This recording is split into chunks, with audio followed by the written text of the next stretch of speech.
नमस्कार, मैं घनश्याम मीणा, प्रवक्ता भौतिकी, गवर्नमेंट पॉलिटेक्निक कॉलेज झुंझुनू।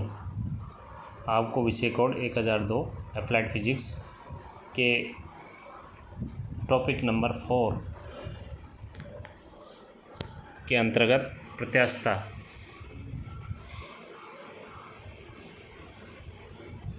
के टॉपिक में आपका स्वागत है। सबसे पहले हम जानेंगे कि प्रत्यास्थता क्या होती है। जैसे हमने कई बार देखा होगा कि जैसे रबर के किसी टुकड़े को खींचने पर उसकी लंबाई में वृद्धि हो जाती है और छोड़ने पर वो अपनी पूर्वावस्था में आ जाता है। इसी प्रकार से अगर हम लोहे के तार पर कुछ भार लटकाते हैं तो उसकी लंबाई में वृद्धि हो जाती है और बाहर हटाने पर अपनी पूर्वावस्था में आ जाता है। तो ऐसा क्यों होता है? ऐसा इसलिए होता है कि इनमें प्रत्यास्थता का गुण होता है। तो प्रत्यास्थता क्या होती है? जब किसी वस्तु पर विरूपक बल, जिसे बाह्य बल भी कहते हैं, तो सबसे पहले विरूपक बल क्या होता है? विरूपक बल वह बल होता है जिसे किसी वस्तु पर लगाने पर वस्तु की आकार, आयतन या रूप में परिवर्तन हो जाए, उसे विरूपक बल कहते हैं। तो जब किसी वस्तु पर विरूपक बल, जिसे बाह्य बल भी कहते हैं, लगाया जाता है तो वस्तु के आकार या आकृति में बदलाव हो जाता है, अर्थात वस्तु के अवयवी कणों की दूरी परिवर्तित हो जाती है। परंतु विरूपक बल को हटाने पर वस्तु अपनी पूर्वावस्था या आकृति में आ जाती है। तो इस गुण को हम प्रत्यास्थता कहते हैं। इसका उदाहरण है क्वार्ट्ज है, फास्फोरस ब्रॉन्ज है, स्टील है आदि। ये वस्तुएं प्रत्यास्थ वस्तुएं हैं। वैसे प्रकृति में कोई भी वस्तु पूर्णतः प्रत्यास्थ नहीं है, लेकिन ये वस्तुएं प्रत्यास्थ वस्तुओं की श्रेणी में आती है। अब आते द्वितीय प्रकार की वस्तुएं, जिसे कहते हैं प्लास्टिक वस्तुएं। तो इन प्रकार की वस्तु में बाह्य बल या विरूपक बल लगाने पर वस्तु के आकार या रूप में परिवर्तन हो जाता है, परंतु विरूपक बल को हटाने पर वस्तु अपनी विकृत अवस्था में ही रहती है। ऐसी वस्तुओं को प्लास्टिक या सुगट्टे वस्तुएं कहते हैं। उदाहरणतः गीली मिट्टी है, पुट्टी है आदि प्लास्टिक वस्तुएं होती है। अब हम पढ़ेंगे प्रतिबल क्या होता है। तो प्रतिबल जैसे किसी वस्तु में बाह्य बल, जिसे विरूपक बल भी कहते हैं, लगाने पर उसके वस्तु के अंतर परमाणु दूरियां वस्तु के परमाणुओं के बीच के वस्तु में स्थित परमाणुओं के बीच की दूरियां बढ़ जाती है, जिससे आंतरिक प्रतिक्रियात्मक बल, जिसे कहते हैं प्रत्यान बल, उत्पन्न हो जाते हैं, जो बाह्य बल का विरोध करते हैं। तो साम्यावस्था में दोनों बलों का परिमाण बराबर होता है तथा विपरीत होता है, दिशा विपरीत होती है। अतः साम्यावस्था में वस्तु के एकांक अनुप्रस्थ काट क्षेत्रफल पर लगने वाले प्रत्यानयन बल को ही प्रतिबल कहते हैं। इसका मान प्रति एकांक क्षेत्र पर लगने वाले विरूपक बल के मान के बराबर होता है। अब प्रतिबल बराबर प्रत्यानयन बल अपॉन क्षेत्रफल। साम्यावस्था में प्रत्यानयन बल विरूपक बल के मान के बराबर होता है, अतः इसको लिखा जा सकता है विरूपक बल अपॉन क्षेत्रफल। बल को F लिखते हैं अपॉन A। तो एकांक अनुप्रस्थ काट क्षेत्र पर लगने वाले आंतरिक प्रतिक्रियात्मक बल को हम प्रतिबल कहते हैं। इसका मात्रक, बल का मात्रक न्यूटन होता है, क्षेत्रफल का मात्रक मीटर स्क्वायर होता है, न्यूटन प्रति मीटर स्क्वायर होता है। तो ये 3 प्रकार के होते हैं। प्रतिबल 3 प्रकार के होते हैं: अनुदैर्ध्य प्रतिबल, अभिलंब प्रतिबल, अपरूपक प्रतिबल। पहले अनुदैर्ध्य प्रतिबल क्या होता है उसके बारे में पढ़ेंगे। तो ये प्रतिबल वस्तु की लंबाई के अंदिश होता है। अगर वस्तु की लंबाई के अंदिश कोई बल लगाया जाए तो लंबाई के अंदिश अनुदैर्ध्य प्रतिबल उत्पन्न होता है वस्तु में। तो ये अनुदैर्ध्य प्रतिबल भी 2 प्रकार के होते हैं: तनन प्रतिबल और संपीड़न प्रतिबल। तनन प्रतिबल वस्तु की लंबाई में वृद्धि होने पर उत्पन्न प्रतिबल तनन प्रतिबल होते हैं। दूसरे प्रकार के प्रतिबल मैंने बताया संपीड़न प्रतिबल।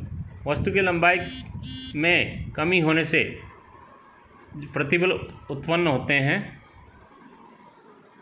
उत्पन्न प्रतिबल संपीड़न प्रतिबल होते हैं। जैसा चित्र में दिखाया गया है कि तन्यता प्रतिबल में अगर किसी तार के दोनों सिरों को खींचा जाए, बाहर की ओर खींचा जाए, तो तार के जो रोटेड लाइन है तो इसमें तार की आकृति में परिवर्तन हो जाता है, अर्थात लंबाई में वृद्धि हो जाती है। इसी प्रकार संपीड़न प्रतिबल में किसी तार को दोनों सिरों को दबाया जाए तो इसकी लंबाई में कमी आ जाती है, लेकिन लंबाई में कमी तो आएगी, साथ साथ इसकी मोटाई में वृद्धि हो जाती है, जिसे चित्र में डॉटेड लाइन से दर्शाया गया है।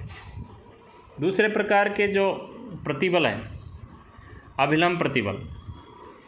तो अभिलंब प्रतिबल या आयतन प्रतिबल भी कहते हैं।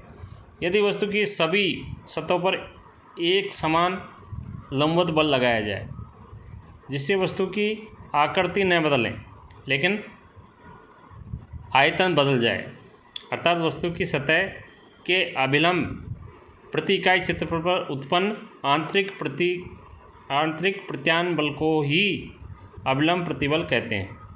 जैसे ये घन है, इसके प्रत्येक फलक पर अगर बल लगाया जाए तो इसके कारण से इसके आयतन में कमी आ जाती है। तो इस प्रकार से इसका एक फलक भी दिखाया गया है, चारों तरफ से अगर बल लग रहा है तो इसके आयतन में कमी आ जाती है, तो इसको कहते हैं अभिलंब प्रतिबल। दूसरे प्रकार का प्रतिबल होता है अपरूपण प्रतिबल। यदि प्रतिबल सतह के समांतर या स्पर्शरेखा के ढंग से कार्य करता है, जिससे वस्तु के आयतन में परिवर्तन हुए बिना, उसके आयतन में परिवर्तन हुए बिना आकृति बदल जाए, तो अपरूपण प्रतिबल कहलाता है। तो मान लीजिए ये ABCD एक घन का फलक है, तो इसके CD सिरे को जकड़ दिया जाता है नीचे और ऊपरी AB सतह के समांतर स्पर्शरेखा के बल लगाया जाता है, जिसके कारण से इसकी ऊपर की सतह है वो अपरूपित होकर A', यानी कि आगे की ओर खिसक जाती है, और इसकी जैसे डॉटेड लाइन है उसे आगे की ओर खिसक जाती है, शेयर्ड हो जाती है, तो इसको अपरूपण प्रतिबल कहेंगे। तो यहाँ देख रहे हैं आप कि ये जो पहले का फलक था ABCD फलक का क्षेत्रफल बराबर का आयतन, ABCD का फलक का आयतन बराबर जो नया फलक बना है A', का आयतन, दोनों आयतन तो बराबर है, लेकिन इसकी आकृति बदल गई है, जिसे ABCD से A', में बदल गई, तो इसको कहेंगे अपरूपण प्रतिबल। आगे आता है विकृति। तो विकृति विरूपक बल लगाने पर इस बल के कारण वस्तु की माप अर्थात लंबाई, आयतन या आकार में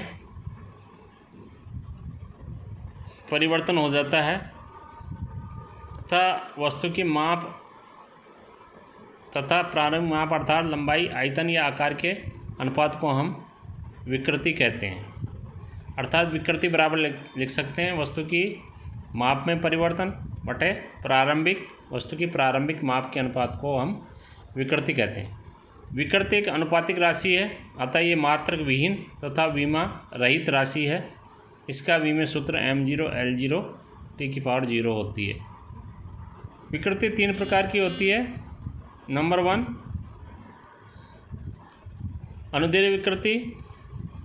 यदि वस्तु की लंबाई के अंदिश बल लगाने पर उसकी लंबाई में परिवर्तन स्मॉल l हो, जिस चित्र में दिखाया गया है इसकी लंबाई में परिवर्तन स्मॉल l है और प्रारंभिक लंबाई कैपिटल L है, तो अनुदैर्ध्य विकृति बराबर लंबाई में परिवर्तन स्मॉल l बटे कैपिटल L, प्रारंभिक लंबाई में परिवर्तन बटे प्रारंभिक लंबाई के अनुपात को अनुदैर्ध्य विकृति कहते हैं। ये तनन और संपीड़न 2 प्रकार की होती है। दूसरे प्रकार की जो विकृति है उसे कहते हैं आयतन विकृति।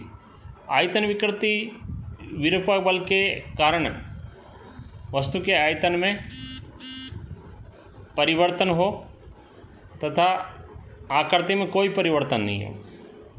आयतन में परिवर्तन लेकिन आकृति में कोई परिवर्तन नहीं हो, इसे आयतन विकृति कहते हैं। आयतन विकृति जैसे एक गुब्बारा है, इसको पानी के अंदर अगर डाला जाए तो पानी के द्वारा इसके सभी सतह पर समान बल लगेगा, जिसके कारण से इसकी